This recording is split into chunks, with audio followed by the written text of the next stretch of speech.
sons of men and angels say, Alleluia. Raise your joys and triumphs high, Alleluia. Sing ye heavens and earth reply,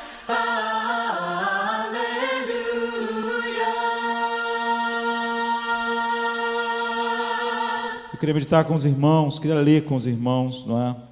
Apocalipse, capítulo 5, verso 9, depois verso 12 e verso 13. Fala sobre uma música, fala sobre um cântico, não é? Como nós estamos fazendo hoje. Só que essa é a música da eternidade. Ela tem um alvo maravilhoso. Diz assim então, Apocalipse 5, verso 9: e eles cantavam um cântico novo. Que cântico era esse? Tu és digno de receber o livro e de abrir os seus selos, pois foste morto, e com o teu sangue compraste para Deus homens de todas as tribos, línguas, povos e nações. Esse é um cântico que todos os redimidos, junto com todo o céu, estão cantando na visão de João.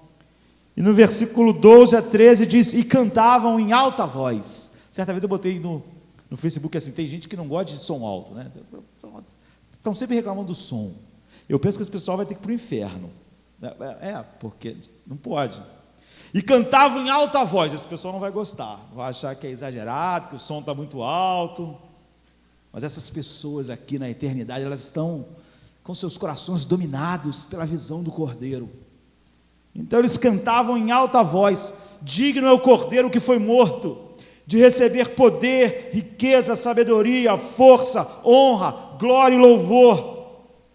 Depois eu ouvi todas as criaturas existentes no céu, na terra, debaixo da terra e no mar, e tudo que há neles, que diziam, aquele que está sentado no trono, e ao Cordeiro, sejam o louvor, a honra, a glória e o poder, para todo o sempre. É a música eterna, o cântico eterno. Eu quero nesta noite desafiar você a olhar para o seu coração. Você pode se ver no meio dessa multidão. Eu quero que você ouça tudo que nós vamos meditar juntos e sinceramente se sinta desafiado pela palavra de Deus a examinar seu coração. A Bíblia nos mostra, nós vivemos numa era, como o apóstolo Paulo viveu e tantas eras da igreja, uma era de enganos, uma era em que o evangelho é falsificado, mas não é novo. O apóstolo Paulo, por exemplo, escrevendo aos Gálatas, disse, como tão depressa vocês saíram do evangelho para um outro evangelho, insensatos, a palavra aí, idiotas Gálatas, como pode? Um falso evangelho. Então isso sempre houve. Então o fato de nós abraçarmos toda a verdade de Deus, como Paulo diz, ao se despedir da igreja dos Efésios, faz com que muitas pessoas achem que isso é suficiente. Não, eu confio na verdade, eu creio na verdade, eu creio no evangelho verdadeiro, e eu até obedeço, eu até, dentro das possibilidades, vivo uma vida de fidelidade à verdade, ao evangelho. Mas o que a Bíblia diz para nós, o que aquela multidão cantando diz para nós, que fidelidade não é suficiente, queridos. Fidelidade a Cristo, proclamação da verdade como ela é, não é suficiente. Estava esses dias escrevendo a respeito disso. Uma esposa, não é suficiente que ela seja fiel ao seu esposo, para ela estar numa verdadeira relação de matrimônio que Deus determinou. Não é suficiente que o marido seja fiel à sua esposa. A sua esposa deve ser amada. O seu esposo deve ser amado. Maridos, amai vossas esposas. Não simplesmente sede fiéis a elas. Isso não basta. Sabe? Deus determinou na eternidade que Jesus fosse o objeto do nosso amor completo, não só da nossa obediência, não só da defesa da verdade. É óbvio que a fidelidade é o ponto básico. O marido que nem é fiel à sua esposa vai falar em amor, ou a esposa que nem é fiel ao marido vai falar em amor, alguém que nem obedece a Cristo vai falar em amor. Mas o que a Bíblia diz é que a fidelidade não basta, a defesa da verdade de maneira fiel não basta. Essa não é de fato a questão que é colocada para nós, o desafio para nós. Você pode defender a verdade, pode ser um apologeta, pode condenar o erro, proclamar a verdade, discutir, debater, viver até uma certa vida com uma obediência. Nunca será a obediência que a Bíblia diz, quando é assim, mas certa obediência.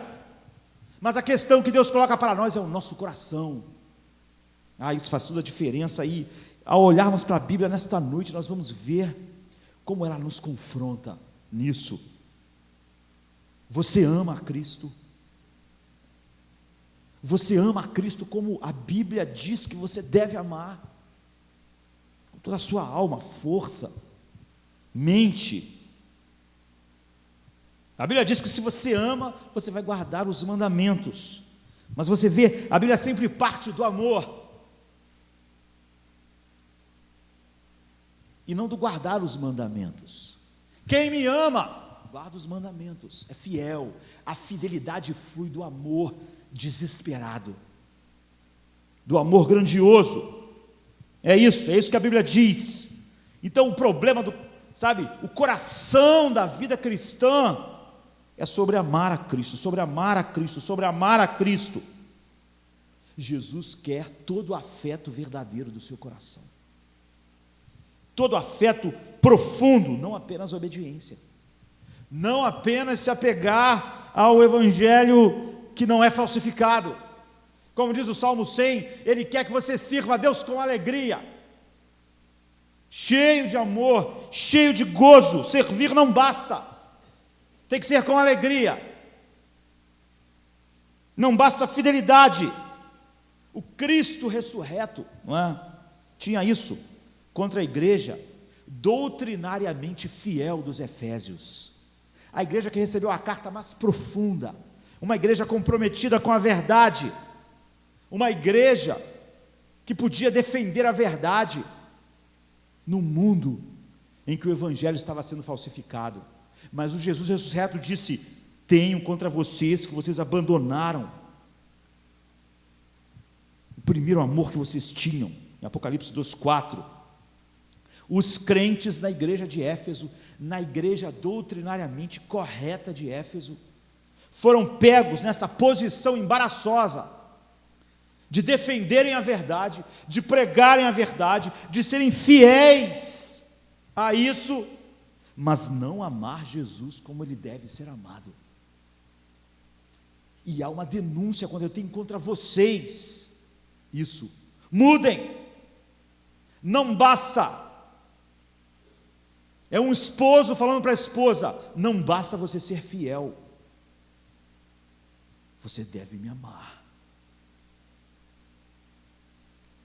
Saber que nosso esposo é fiel a nós, mas que ama outro, não vale nada para nós, sabe? Ainda que um homem pudesse viver em obediência a Deus, amando o mundo, isso não tem nenhum valor. A fidelidade nesta relação deve fluir de um amor profundo. Em nada faz um relacionamento verdadeiro, feliz e pleno. Cristo quer o amor completo da sua noiva, Cristo quer o amor completo da sua esposa. Então a pergunta para nós é: qual é a condição do nosso amor para com Cristo? Não simplesmente se nós pregamos a verdade, condenamos o erro e até vivemos uma vida que se assemelha em muitas coisas à verdade. É assim, o amor do Pai está derramado naqueles que amam ao Filho, porque Ele é o amado do céu. Nós não devemos só lutar pela fidelidade doutrinária em nossos dias, como uma esposa que não dorme como um outro homem, mas não demonstra todo o seu amor para o seu marido, não está vivendo com ele aquilo que a Bíblia disse ser o casamento, uma relação verdadeira. Não, 1000 vezes não, 1000 vezes não. E é isso que Deus quer falar conosco hoje. O seu coração é assim? Você ama Cristo dessa forma? Tem gente que nem é fiel, mas nós estamos falando de algo mais. Não basta a fidelidade, é isso. Não, ser cristão, falar e agir com fidelidade doutrinária, não basta, não honra a Deus. Deus diz: eu tenho isso contra você. Ninguém pode honrar Deus sem fidelidade doutrinária, sem fidelidade, sem obediência. Mas isso não basta. E Jesus disse para nós: aquele que me ama será amado pelo meu Pai. O Pai está olhando para nós e Ele quer ver o amor pelo seu Filho, porque todo o amor do Pai é derramado em seu Filho e naqueles que amam o seu Filho. Então Jesus diz em João 14, 21, e aquele que me ama será amado pelo meu Pai, e eu o amarei. Fidelidade e amor e fidelidade estão entranhados nessa relação. A questão é: você ama Cristo? Não só você tem uma doutrina certa, uma vida de obediência, e eu quero mostrar o que a Bíblia diz sobre amar a Cristo. Não é você que define isso, nem eu, para dizermos: olha, o amor por Cristo é isso e eu amo Cristo. Não, quem define o amor a Cristo é o Pai, e é esse amor que Ele quer ver lá, entronizado em nossos corações. Em Mateus 5, 13 e 14, Jesus disse: vós sois o sal da terra, vós sois a luz do mundo. E quando Ele diz isso, é óbvio que isso está ligado ao que Ele vinha dizendo antes, aos versículos que antecedem Mateus 5, 13 e 14, que é Mateus 5, 11 e 12. E o que Ele tinha dito? Ele tinha dito assim: bem-aventurados sois vós, quando vos injuriarem, e vos perseguirem, e disserem todo mal contra vós, por minha causa. Alegrai-vos e exultai, porque grande é o vosso galardão nos céus. Ou seja, Ele está dizendo: fiquem felizes quando o mundo odiar vocês por minha causa. Ou seja, é aí que Deus começa a definir o que é ser luz e sal e o que é amar a Cristo. Amar a Cristo é algo tão entranhado, flui das nossas entranhas de tal maneira que quando o mundo nos maltrata por causa dele, nós nos alegramos. Está nos maltratando por causa do amado da nossa alma. É assim que Deus começa a definir esse amor. Esse é o meu desejo para você. Esse é o meu desejo para todos que têm um ministério em Jardim da Luz, para todos os membros, para todos que estão aqui. Quando viver para Cristo, cheio de amor, no mundo que não ama, Ele diz: então vai vir a injúria, vai vir a perseguição, vai vir a calúnia, e vocês devem se alegrar e não se envergonhar, em todos os lugares, em todos os ambientes. Quando vocês brilharem, aquilo que eu sou, e a reação for essa, eu quero ver uma alegria no coração de vocês, não só uma resignação, vou aceitar isso, vou suportar, mas uma alegria. Vocês querem ver isso? Em Atos 5, 41, pegaram os apóstolos e chicotearam eles. Pense você ser levado ali naquela praça agora, cheia de gente, tirar a sua roupa e chicotear você na frente de todo mundo. Esses são os padrões de amor. A Bíblia diz: retiraram-se, pois, da presença do conselho, regozijando-se por terem sido julgados dignos de perecer essa afronta por causa do nome de Jesus. Então eles saíram com as suas costas lanhadas, cheias de sangue, em carne viva, humilhados, apanharam como crianças, indefesas, diante de uma multidão, que ria, que sentia prazer com a dor deles, mas eles saíram cheios de alegria, regozijando-se, agradecendo a Deus. Deus, obrigado, porque Tu nos achou digno de apanhar por causa do nome de Cristo. Isso é amor. É sobre isso que Jesus está falando. Você pode pensar, pastor, isso não é excessivo? Ele foi para a cruz por causa da igreja. Excessivo é Deus descer do céu e sofrer as afrontas e a morte que Ele sofreu. Quem acha isso excessivo, nunca amou Cristo de verdade. Sabe, você deve viver, deve pregar o Evangelho no mundo de tal forma, que nos próximos anos, sabe, a igreja de Jardim da Luz, a sua vida seja brilhante e salgada dessa forma, sendo luz e sal na terra, por motivos que Deus nos dá, mostrar ao mundo que você tem vivido para Cristo, acima do acúmulo de coisas, acima dessa vida que gira em torno de bens e bens, mostrando ao mundo que você colocou os tesouros do céu, muito além de tudo aquilo que a terra pode gerar em riquezas. Não só que você fugiu da fornicação, jovem, não só que você teve um namoro santo, não só que você fugiu do pecado, da fornicação e os homens do adultério, não, mas que você fugiu, e todos nós fugimos da ostentação, do amor ao dinheiro, que você viveu a sua vida lembrando da história do jovem rico, que só podia ter Cristo se tivesse Cristo e as coisas, mas não podia ter Ele sem nada, porque Cristo nunca foi um tesouro para ele. Salgue o mundo, mostrando para o mundo que o Espírito Santo pintou nas paredes do teu coração, aquilo que Paulo falou para Timóteo, em 1 Timóteo 6, 9 e 10, aqueles que querem ser ricos, caem em tentações e ciladas, e em muitas concupiscências insensatas e perniciosas, que levam as pessoas à ruína e perdição.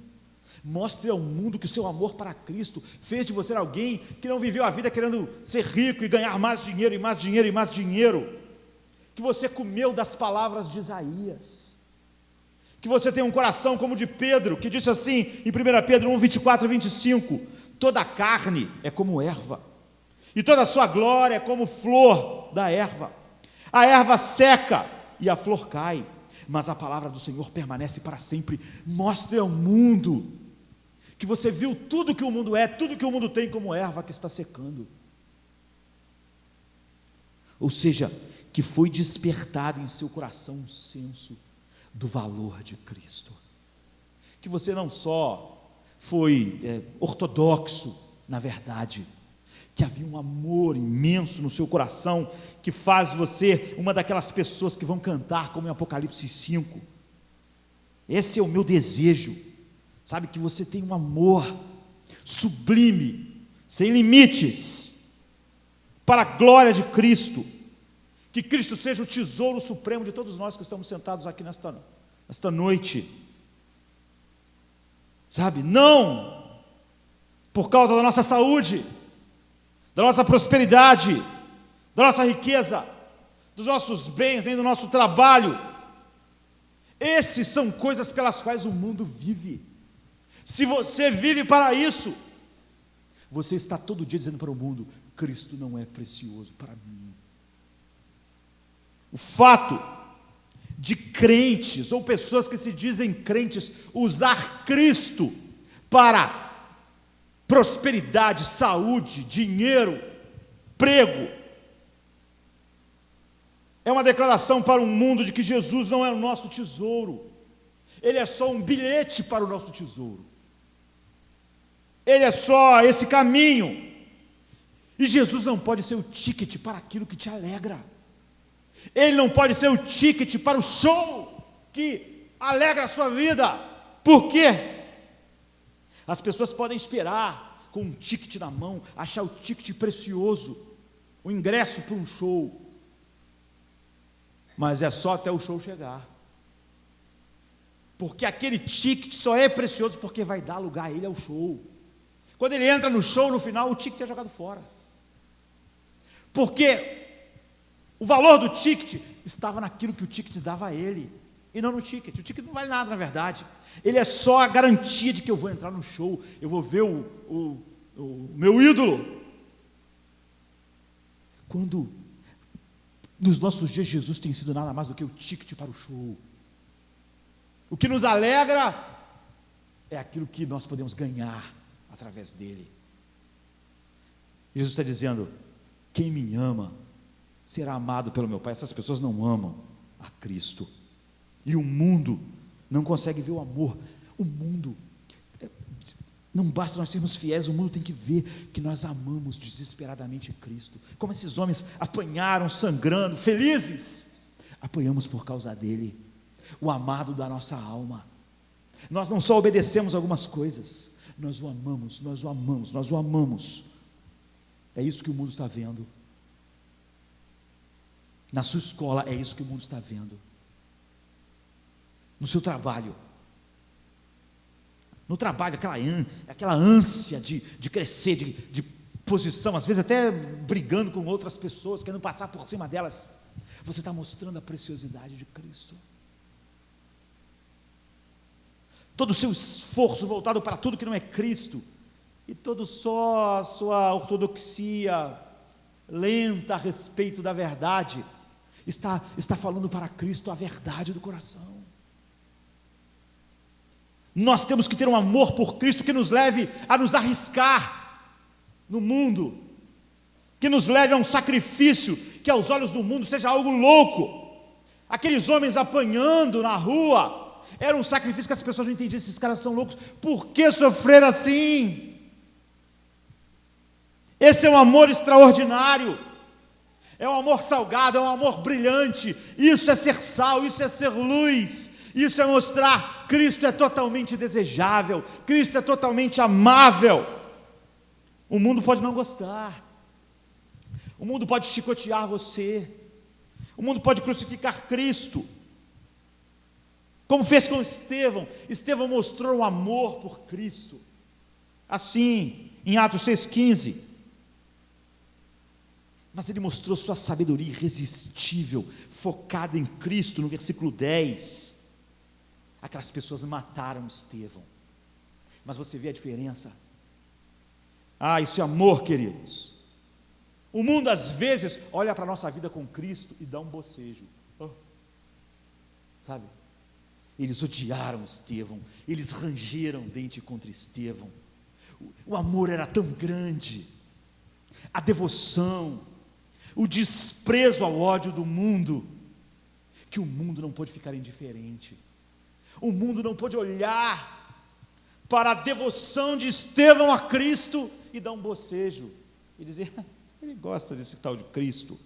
Não, eles não deram um bocejo e foram dormir, eles apedrejaram Estevão.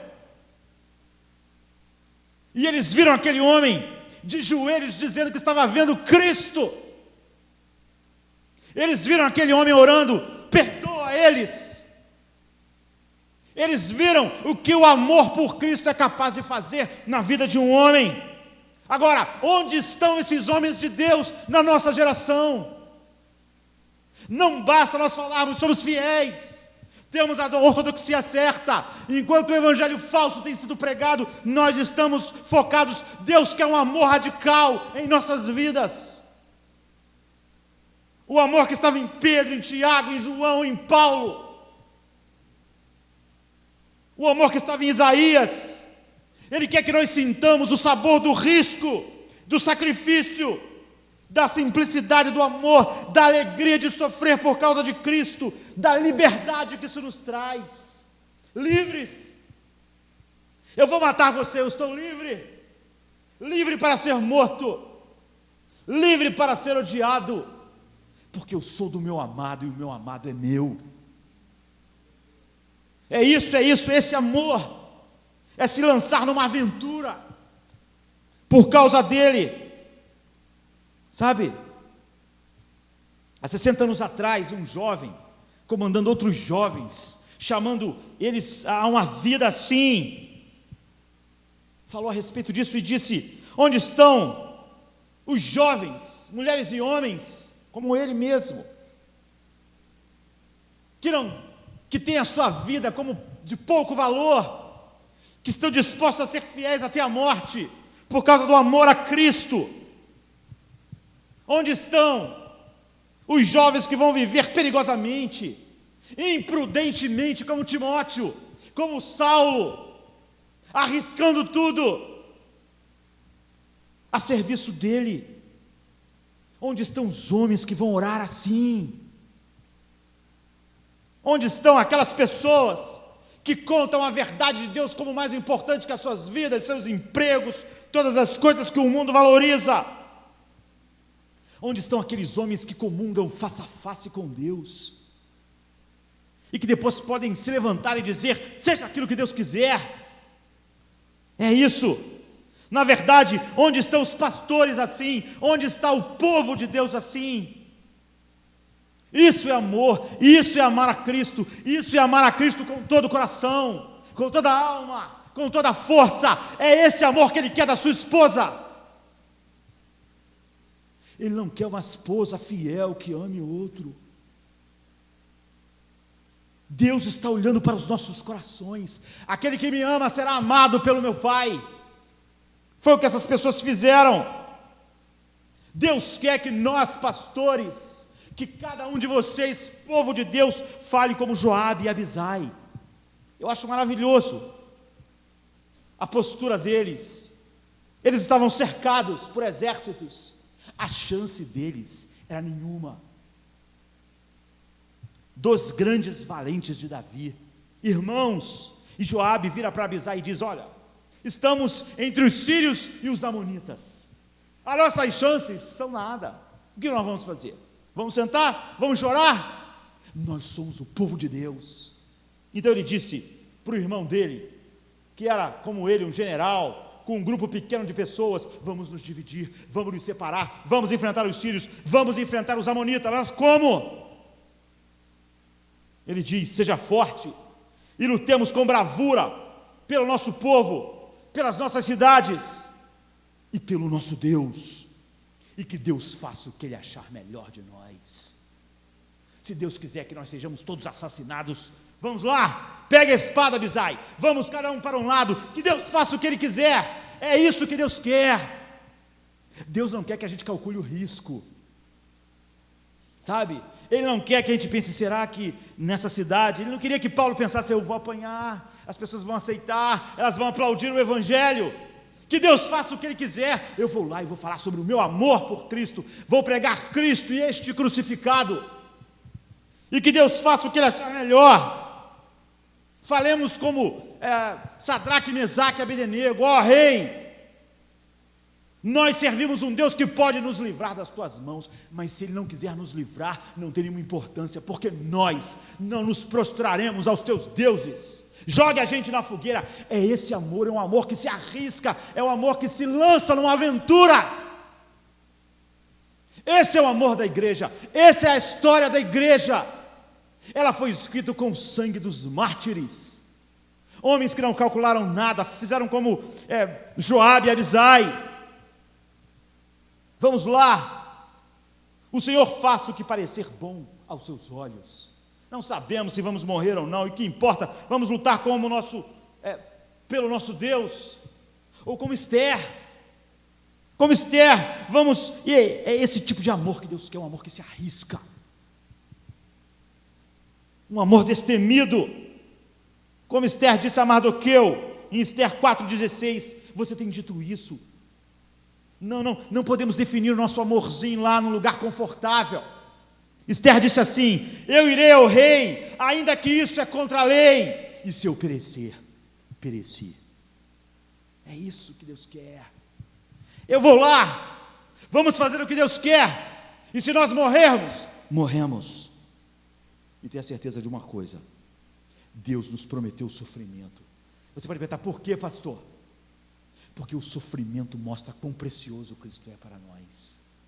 Os mártires diziam: olha, nós não podemos falar, vocês não deixam, vocês nos jogam na cadeia, vocês não nos ouvem, mas quando vocês estiverem matando a gente, vocês vão ver que nós amamos Cristo, que nosso amor por Ele não tem limites, nós vamos ser sal, vamos ser luz nessa geração, sabe? Não é porque o mundo precisa desesperadamente de Cristo, é porque Cristo merece ser exaltado na sua igreja, sabe? Em cada pastor, em cada crente. Então leve a sério esse amor, nos leva a sofrer, e esse sofrimento mostra ao mundo que nós amamos a Cristo. Mateus 16, 24 diz: se alguém quer vir após mim, negue-se a si mesmo, tome a sua cruz e siga-me. Você tem que estar cheio de amor para abraçar a cruz, como Ele mesmo fez. Mateus 10, 25: se chamaram o dono da casa de Beelzebu, quanto mais a vocês. Se você tem medo de ser chamado de Beelzebu, vai embora. Agora, se por amor a mim você não se importa que o mundo inteiro diga que você está possuído por Beelzebu, então vai em frente, mostre o seu amor a eles. João 15, 20 diz: o servo não é maior do que o seu mestre. Se me perseguiram, vão perseguir vocês. E quando vocês forem perseguidos, vocês vão mostrar, como eu mostrei quando sofri, como eu amava meu pai, vocês vão mostrar ao serem perseguidos como vocês me amam. É isso. Lucas 21, 12 a 19: levantarão mãos contra vocês e vos perseguirão, entregarão vocês às sinagogas e às prisões, vocês serão levados à presença de reis, governadores, por causa do meu nome, vocês vão ser entregues até pelos seus pais, pelos seus irmãos, e sereis odiados de todos, por causa do meu nome, mas nenhum cabelo da vossa cabeça cairá por sua resistência, vocês vão ganhar a vida. É isso, essas são as promessas. João 16, 1: a hora está chegando, quando quem matar vocês, vai pensar estar fazendo um favor a Deus. É assim que as pessoas mataram aqueles homens, é assim que eles apedrejaram Estevão, pensaram: estamos fazendo um favor a Deus, esse homem merece morrer. Esse amor, essa alegria escandalosa que Ele mostra nesse Cristo, Deus prometeu isso, prometeu. E o apóstolo Paulo ensinava isso não aos crentes fortes, mas às igrejas nascendo, aqueles crentes que não entendiam nem um pingo do que você entende. Paulo dizia para eles, como está em Atos 14, 22, importa que através de muitas tribulações nós entremos no reino de Deus. Vamos mostrar, Paulo está dizendo à igreja, o nosso amor por Cristo, ao Império Romano. Que venham os leões, vamos deixar vê-los. Isso é o Evangelho, é essa a definição de amor. Deus não quer só fidelidade, é nesse ambiente de morte que Jesus disse para os Efésios: vocês deixaram o seu amor de vocês, eu quero que vocês sejam fiéis até a morte, eu quero que vocês mostrem um amor desmedido pelo meu Filho. Como Paulo acrescenta em 2 Timóteo 3,12: todos os que desejam viver piedosamente em Cristo serão perseguidos por causa desse amor. E em seguida, Paulo coloca em Romanos 8,35, um dos textos mais maravilhosos para esse povo, para essa noiva, para essa esposa que ama tanto o seu marido, que diz: eu sou do meu amado e ele é meu, que sofre todas essas coisas. Esse amor que se arrisca, esse amor que não calcula preços, esse amor que se lança na aventura de amar o Criador de todas as coisas, num mundo que o odeia. Paulo diz: vocês estão sofrendo, vocês estão sendo mortos, que lindo testemunho vocês estão dando, de que Cristo vale tudo isso, e de que vocês foram escolhidos. Então ele diz para eles: quem poderá nos separar do amor de Cristo? É isso, o amor de Cristo, nós o amamos, Ele nos ama. Quem poderá nos separar? A tribulação, a angústia, a perseguição, a fome, a nudez, o perigo, a espada? Não! Nós continuamos mostrando nosso amor a Cristo e recebendo o amor a Cristo debaixo de todas essas coisas. A resposta é claro que não. Mas a evidência do texto é que Deus não nos poupa dessas coisas. Perseguição, fome, tribulação, nudez. Por quê? Porque essas coisas mostram para o mundo o nosso amor por Cristo. Ele, na verdade, ordena, o versículo seguinte diz assim, como está escrito. Como está escrito? O que está escrito? Por amor de ti, somos entregues à morte todos os dias. Por que nós somos entregues à morte? Por que o mundo está nos matando? Porque nós te amamos, Jesus. É por amor de ti. Não é tentando ganhar o céu, não é nada. É nós te amamos. E por amor de ti, eles nos entregam à morte. Então eles estão vendo que nós te amamos dessa forma. Todos os dias. Mas em todas essas coisas, diz Paulo, nós somos mais do que vencedores, por meio daquele que nos amou. É assim, Cristo amando a igreja amando Cristo. Amém, queridos? Esse é o Evangelho. Deus não poupa o seu povo das provações. Ele promete. Nós temos a mania de, quando estamos sofrendo, perguntar: por que eu, Deus? Porque na minha casa? A Bíblia diz: se ficamos sem disciplina divina, nós somos filhos ilegítimos, não filhos. Em outra versão, em Hebreus 12:8, se vocês não são disciplinados, e a disciplina é para todos os filhos, então vocês não são filhos legítimos. O que Deus está dizendo é o seguinte: o sofrimento para os seguidores de Cristo é um sinal da paternidade misericordiosa de Deus, porque eles sofrem declarando ao mundo: Cristo é tudo para nós, e aquele que o ama é amado pelo Pai. Isso inclui todas as dores, não é só a perseguição e a morte e o martírio. Romanos 8:23, Paulo diz que nós, a igreja, falando dos nossos corpos mortais, ele diz assim: não só ela, mas também nós, que temos as primícias do Espírito, gememos interiormente, esperando ansiosamente para a adoção de filhos, que é a redenção do nosso corpo. Paulo está dizendo: nós gememos nas dores, das aflições desse corpo que não é redimido, junto com toda a criação.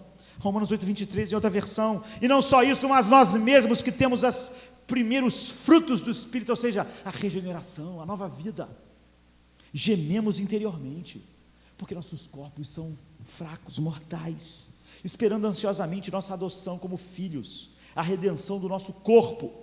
Ou seja, nós sofremos todas as coisas. As pessoas perguntam: por quê? Porque eu? E eu estava lendo sobre um homem que viveu assim, para a glória de Deus, e os seus 3 filhos morreram antes dele. E quando ele estava com 60 e poucos anos, os seus filhos já tinham morrido em idade adulta, na juventude. E a mulher dele, naquela época eles não sabiam o nome, né? Com 60 anos estava com Alzheimer. Ela não o reconhecia mais. Aquele homem que viveu para a glória de Deus tinha perdido seus 3 filhos. Sua esposa não o reconhecia, sabe? E alguém perguntou a ele: quando você olha para trás, quando você olha para a sua vida, 3 filhos mortos na juventude, sua esposa, que com 60 anos não reconhece mais você não pergunta: por que eu? Você nunca se perguntou isso? E ele respondeu assim: não, nunca perguntei isso, por que eu? Mas eu já me perguntei várias vezes: por que não eu? Deus não me prometeu, como seu filho, escapar dos problemas que todo mundo enfrenta. Todos nós vivemos num mundo caído, com corpos esperando a redenção. Por que não eu? Porque eu veria à minha volta o mundo inteiro sofrendo, e eu não sofreria. Porque não eu daria um testemunho em meu sofrimento da grandeza de Cristo? Isso não é maravilhoso? Isso sim é testemunho. Porque não eu vou dar um testemunho eficaz da beleza do meu Cristo? Porque Ele prometeu a sua graça para mim. Ele prometeu que não me abandonaria e que eu seria capaz de todas as coisas, que eu poderia todas as coisas daquele que me fortalecia. Então eu nunca perguntei por que eu, mas eu perguntei por que não eu. Por que meu Cristo, meu Deus, meu Senhor usaria uma coroa de espinho e seria um homem de dores no mundo, e eu viveria sentado numa cadeira de balanços? Não. Então 1 Pedro 4, 12, 13, fazendo eco com esse servo de Deus, diz: amados, não se surpreendam com a prova de fogo que vem sobre vocês, como se alguma coisa estranha estivesse acontecendo, como se fosse, por que isso está acontecendo? Isso não era para acontecer. Não deixe isso acontecer. Pedro está dizendo: seja como Jesus, seja como Paulo, seja como eu, Pedro, seja como todos esses seguidores de Cristo. Vocês vão sofrer e não se surpreendam. Aquele homem disse: eu não quero ser excluído daqueles que sofrem, dando um bom testemunho da grandeza de Cristo. Ele disse: eu não quero ser levado aos céus numa cama florida de facilidades, enquanto a maior parte daqueles que vão estar cantando diante do Cordeiro derramaram seu sangue para demonstrar o seu amor por Ele. Eu não quero navegar em mares calmos, quando a maioria das pessoas navegaram em mares de sangue, salgando e iluminando ao mundo com um amor desmedido por Cristo. Esse é o meu desejo para esta igreja, para mim, para cada um de nós. Esse amor que sai das páginas da Bíblia, que sai dos corações regenerados, que saiu do coração desses homens que correram riscos, que não tiveram medo da cara feia do mundo, que sentiram o sabor do sacrifício, que gastaram suas vidas em ministério, num sacrifício radical de amor a esse Deus. A pergunta que você devia fazer, que eu devia fazer, é: o que cria este amor? O que leva homens a serem assim? E há muitas respostas na Bíblia, nós não podemos dar todas. O livro de Hebreus fala sobre isso. É um livro doutrinariamente sofisticado, um dos mais sofisticados da Bíblia. Mas ele fala sobre isso. Ele é um sermão proferido aos cristãos. Ele não é igual aqueles sermões de Atos, proferido aos incrédulos. É um sermão falado para um povo que estava sofrendo por amor a Cristo. É uma palavra de exortação, como diz Hebreus 13, 22. E ele foi entregue no desejo de que aquelas pessoas expressassem o amor por Cristo, que estivesse pronto a derramar seu sangue. Vocês ainda não foram fiéis até o sangue, é o que ele diz. Esse amor radical, alegre. O livro de Hebreus está falando para aquelas pessoas: assumam o risco, sofram, tenham uma visão da grandeza de Cristo, da glória de Cristo, e sirvam Ele de maneira radical, de maneira pública, que o mundo veja o amor sacrificial de vocês, para que vejam o amor que vocês têm por Cristo, para que vejam como Cristo é precioso. Então é por isso que o livro de Hebreus começa a falar sobre isso. Por exemplo, aceitem perder os bens de vocês, aceitem perder suas casas, aceitem perder seus empregos, aceitem a ficar pobres por causa dele. Hebreus 10, 32, 35, lembre-se dos primeiros dias, depois que vocês foram iluminados pelo Evangelho, quando vocês suportaram muita luta e muito sofrimento. Algumas vezes vocês foram expostos a insultos e a tribulações. Em outras ocasiões, fizeram-se solidários com que assim foram tratados. Vocês se compadeceram dos que estavam nas prisões. Ou seja, muitos dos irmãos foram jogados na prisão por causa do amor a Cristo, e vocês não se esconderam, vocês foram lá visitar eles, vocês foram lá mostrar ao mundo: nós somos um povo. Vocês se compadeceram dos que estavam na prisão e aceitaram alegremente o roubo dos seus bens, pois vocês sabiam que vocês possuíam bens superiores e permanentes. Por isso, não abram mão da confiança que vocês têm, ela será ricamente recompensada. Ou seja, vocês perderam o dinheiro, vocês perderam a casa, vocês perderam o emprego, vocês perderam tudo e vocês ficaram alegres porque vocês tinham uma recompensa maior. Isso é o Evangelho, é esse amor da igreja por Cristo. É isso que Deus está dizendo. Não basta a fidelidade, eu quero ver o amor.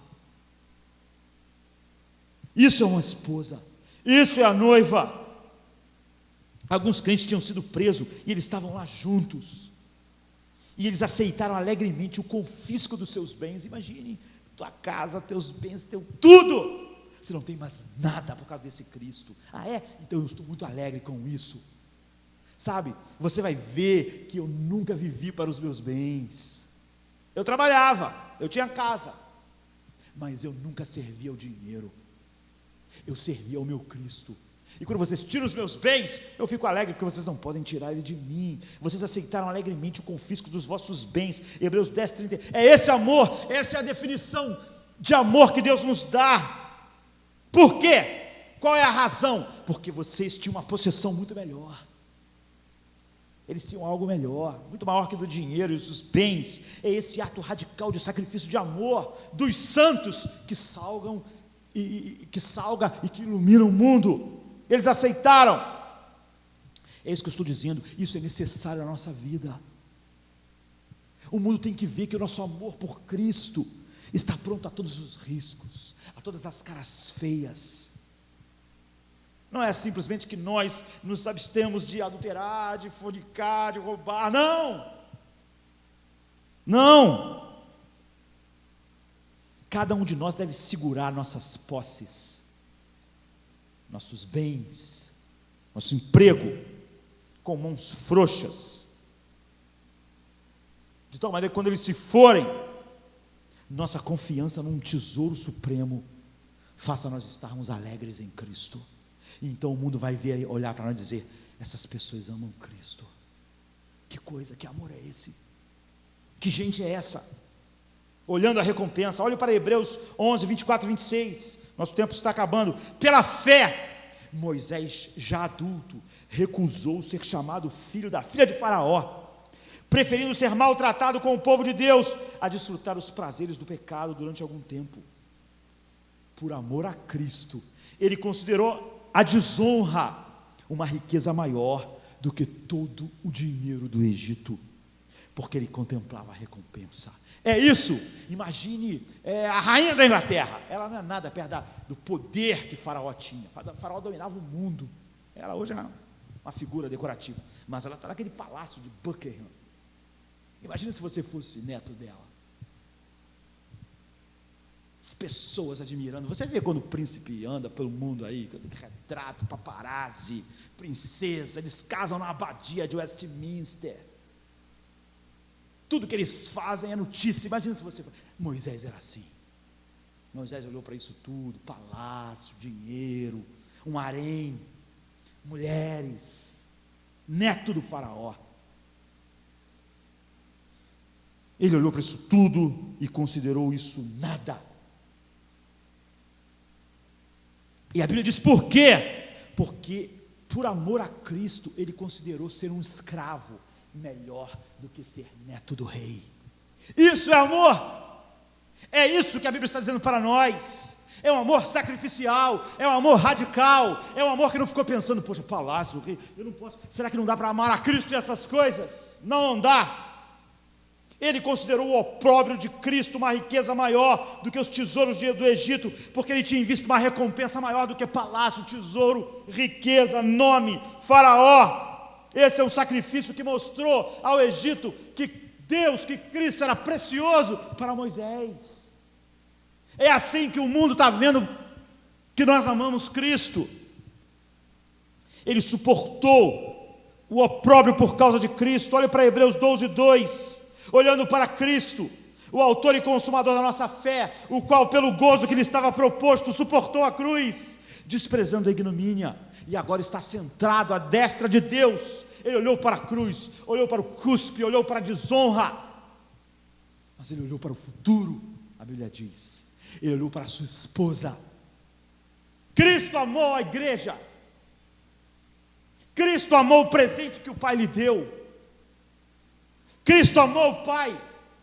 Então a Bíblia diz: olhe para Ele, o fundador, o consumador da nossa fé, o qual pelo gozo de ver a sua igreja por toda a eternidade o amando,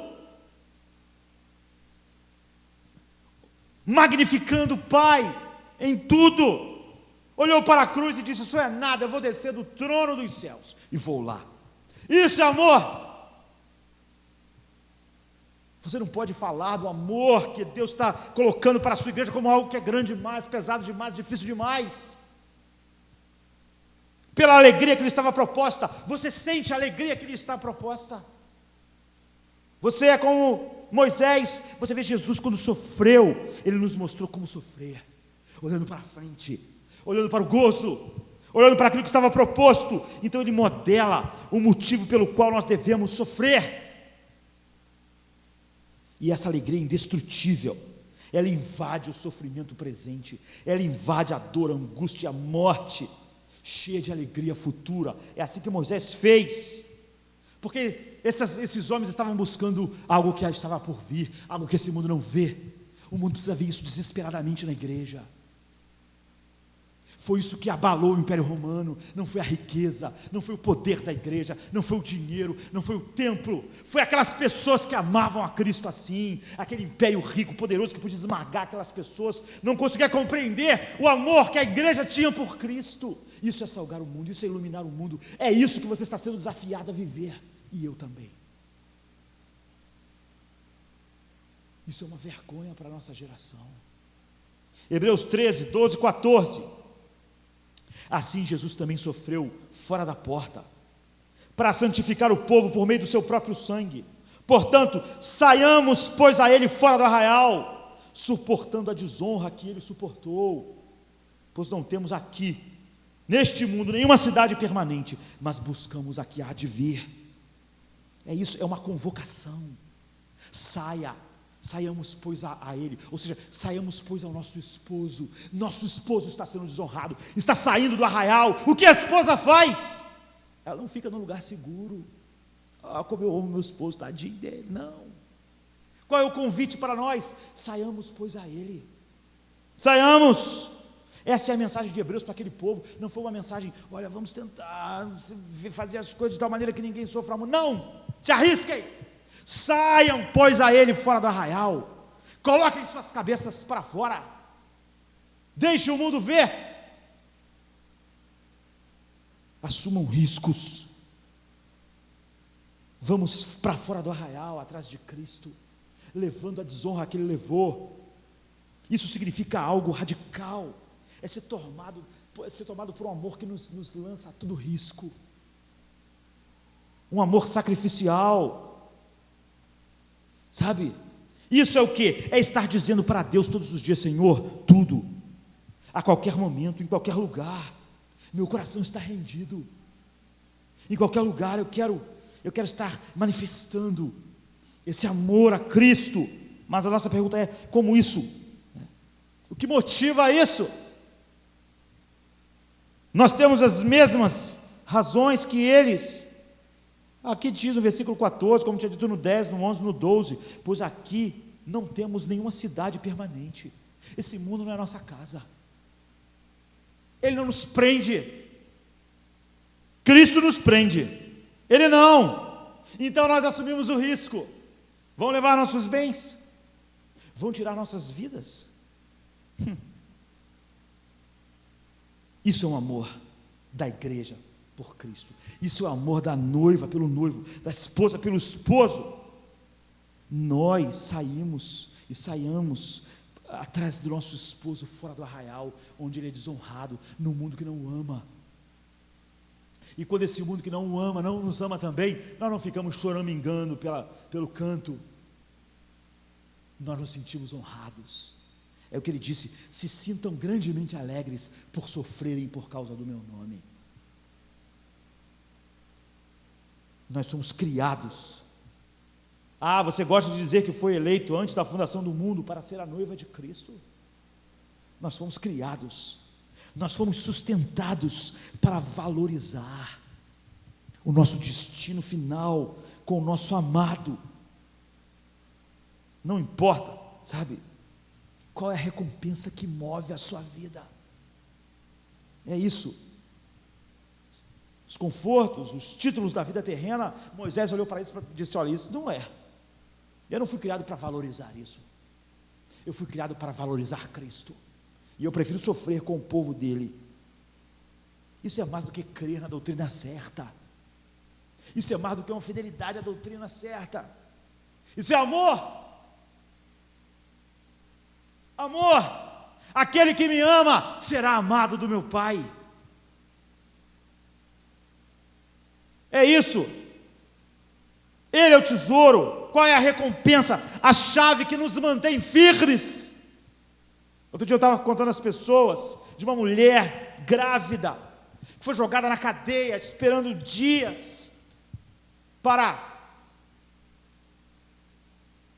ser queimada na fogueira. E quando ela entrou em trabalho de parto, foi um parto difícil, naquela masmorra suja, e ela gritou de dor, e o carcereiro debochou dela, e disse: se você grita assim, se para ter um filho você grita dessa forma, como você vai enfrentar a fogueira? E a resposta daquela mulher frágil, grávida, maltratada, foi assim: hoje, carcereiro, eu sofro por causa de um homem, mas na fogueira eu vou sofrer por causa do meu Salvador, do meu Deus. Eu vou alegre para a fogueira. É isso. Aquele carcereiro, não importa o que ele fez, ele não pôde dar um bocejo, ele ficou espantado. É isso. Cristo como nosso tesouro no qual nós confiamos toda a nossa esperança, o tesouro que nós esperamos. É disso que Paulo disse: eu sei em quem tenho crido, e estou bem certo que Ele é poderoso para guardar o meu tesouro, Cristo, meu noivo, meu esposo, meu amado. É esse tesouro que eu estou acarinhando neste mundo, é esse tesouro que eu valorizo, eu acarinho meu esposo, eu espero por ele. É assim. No livro de Hebreus, Jesus é mostrado sim como meio para a nossa salvação, mas muito mais do que isso. Ele é o fim. Cristo é o prêmio para os redimidos. Esse é o prêmio. Algumas pessoas pensam que ele é o meio para obter a recompensa. Ele é apresentado como aquele que faz a purificação dos pecados, em Hebreus 1:3, 2:9, 2:17, 9:24, 10:12. Ele é apresentado como o nosso sacerdote que intercede, em Hebreus 4:14, 2:17, 7:17. É dito que ele é o autor e o consumador da nossa salvação, em Hebreus 12:10. Ele é o consumador da nossa fé, ele é o fundador da nossa salvação, em Hebreus 12:10. Ele é o consumador da nossa fé, Hebreus 12:2. Sim, ele é tudo isso, mas ele é muito mais. Ele não é só um meio para essas coisas. O livro de Hebreus fala sobre a suprema grandeza, majestade e glória de Cristo. Esse é o seu tema. É por isso que ele está falando sobre aqueles homens. Sofram, mostrem ao mundo que vocês o amam. É nele que nós temos a justificação, o perdão, a propiciação, a santificação e a vida eterna. É o que o livro de Hebreus diz. Mas diz muito mais do que isso. Diz que Cristo se torna completamente precioso para aqueles que gloriosamente são salvos por Ele. E João 17:24 diz: Pai, eu quero que aqueles que Tu me deste, que são o meu corpo, que são a minha noiva, minha esposa, eu quero que eles estejam comigo, e onde eu estou, e eles vejam a minha glória, a glória que Tu me deste, porque Tu me amaste antes da criação do mundo. Essa é a recompensa para a minha noiva, é que onde eu estiver, ela esteja também, e que ela contemple a minha glória. Este é o prêmio.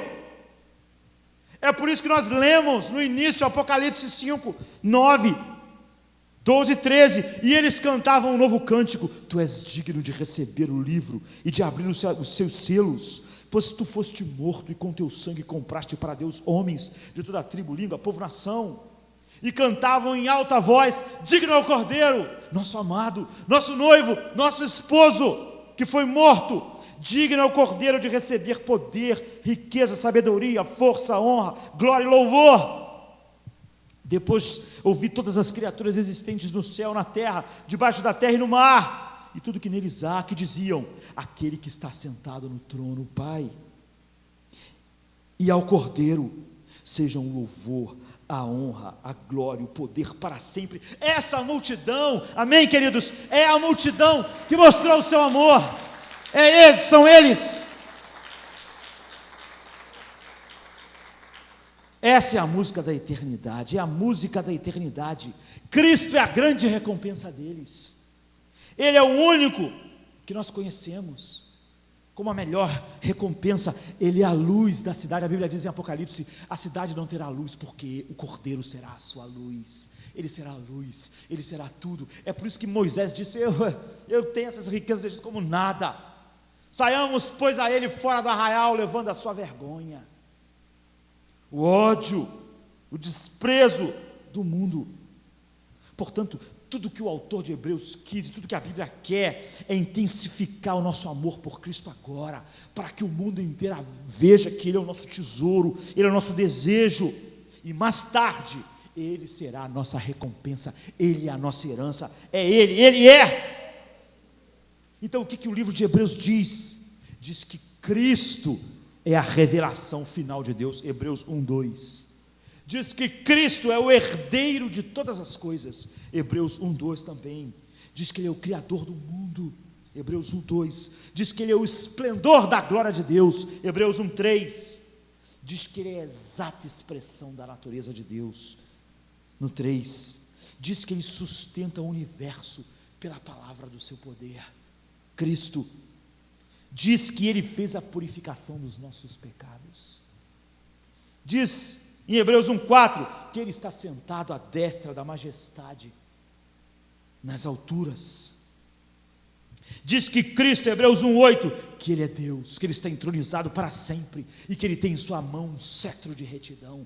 Você vê o autor de Hebreus está fazendo aquelas pessoas sofram por Ele, é Ele a nossa recompensa. Amém, amém. Se lancem nesta aventura, em todo risco, confiscam bens, matam vocês, não importa, porque a Ele, só a Ele os anjos adoram, Hebreus 1:6, porque o seu governo não terá fim, Hebreus 1:8, porque Ele, e sobre Ele está, Ele é a alegria de todos os seres do universo, Hebreus 1:9, amem Ele assim diante do mundo, porque Ele assumiu carne humana, esse Deus infinito assumiu carne humana, Hebreus 12:14, façam isso porque Ele foi coroado de glória e de honra, por causa do seu sofrimento, Hebreus 2:9, façam isso porque Ele é o fundador da nossa salvação, Hebreus 2:10, vivam assim porque Ele foi perfeito em obediência e sofrimento, por causa da glória do Pai e por causa de vocês. Louvem, vivam, mostrem esse amor desmedido por Ele, porque Ele foi o único que era capaz e que destruiu o que tem o poder da morte, o diabo. Hebreus 2:15.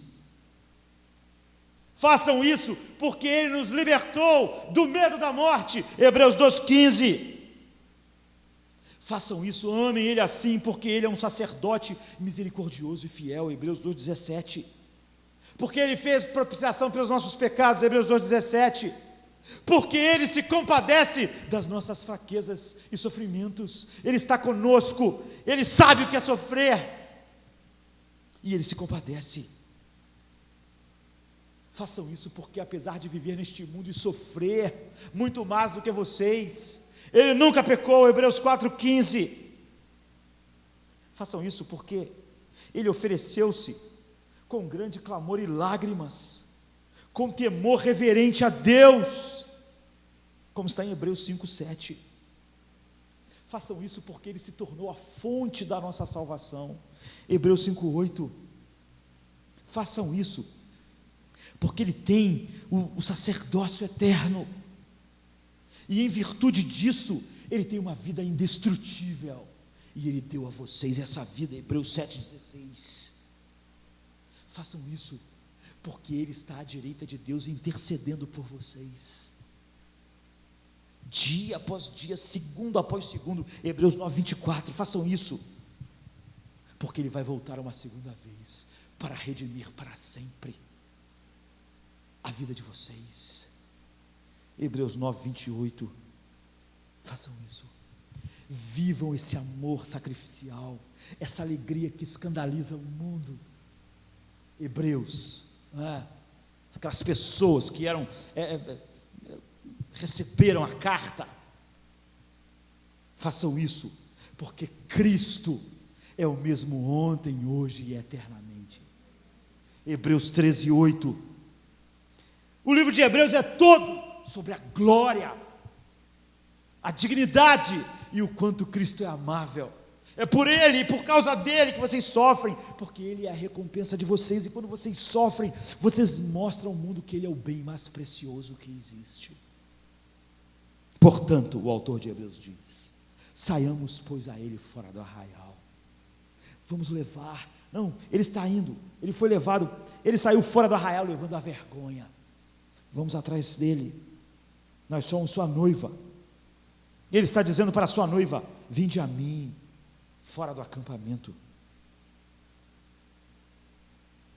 Títulos, confortos da vida, assumam um amor radical, um amor sacrificial, se alegrem nele, porque nunca é o caminho que você toma sozinho, não é? Não é maravilhoso isso? Quando vocês, hebreus, estão sendo mortos, quando estão levando a casa de vocês, o bem de vocês, estão jogando vocês na prisão, vocês estão saindo após Cristo, Ele está com vocês, vocês não estão indo sozinhos, o noivo de vocês está com vocês. Noiva, vocês estão com seu noivo. Esposa, você está com seu marido amado. Você é do seu amado e o seu amado é teu. Vocês estão juntos, se é que com Ele padecemos, para que com Ele reinemos. A noiva padece com seu esposo. Esse é o ensino. E quando ela padece, Deus permite isso. Quando ela faz isso, quando ela tem esse amor sacrificial em todas as gerações, ela mostra: Jesus é totalmente desejável, totalmente amável. Ele está lá fora do arraial, e o que a gente faz? Nós saímos, pois, a Ele fora do arraial, levando o seu vitupério. Ele está dizendo: vinde a mim, fora do arraial, sabe? Vamos atrás do nosso noivo, em sua aptidão perfeita, para levar e sofrer a ira de Deus em nosso lugar. Nós não buscamos uma outra recompensa, nosso noivo é a nossa recompensa, Jesus é o nosso prêmio. Pai, eu oro para que eles estejam comigo para sempre, e para que eles vejam a glória que eu tinha contigo, antes que o mundo fosse feito. Então eles se alegrem em mim, se alegrem em mim. Ele está fora, e nós somos chamados a essa doce comunhão. Vamos sair. Por quê? Porque nós não temos uma cidade permanente neste mundo, nós buscamos a cidade permanente, nós buscamos nossa herança, e nossa herança é Cristo. No início eu perguntei: como está o seu amor por Cristo? É assim que o Pai definiu o seu amor por Cristo. Não há um pingo de excessivo aqui. O Pai quer que a igreja ame Cristo, como Cristo amou a igreja e se entregou por ela. Veio, morreu, sofreu a afronta. O Pai está dizendo: mostrem o amor de vocês pelo meu filho. Ele é o meu filho amado. Eu fiz tudo por causa dele, não por causa de vocês. Vocês só são amados por causa dele. Então Jesus diz para sua noiva: aquele que me ama será amado pelo meu Pai. Porque de fato aquele que me ama é a minha noiva, pela qual eu dei a minha vida. Vamos ficar de pé. Vamos orar. Que nós possamos salgar, iluminar o mundo com esse amor desmedido e sacrificial. Lives again our glorious King. Alleluia. Where, O death, is now thy sting? Alleluia.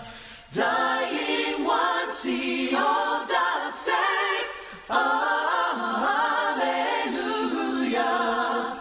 Where thy victory, O great. Alleluia.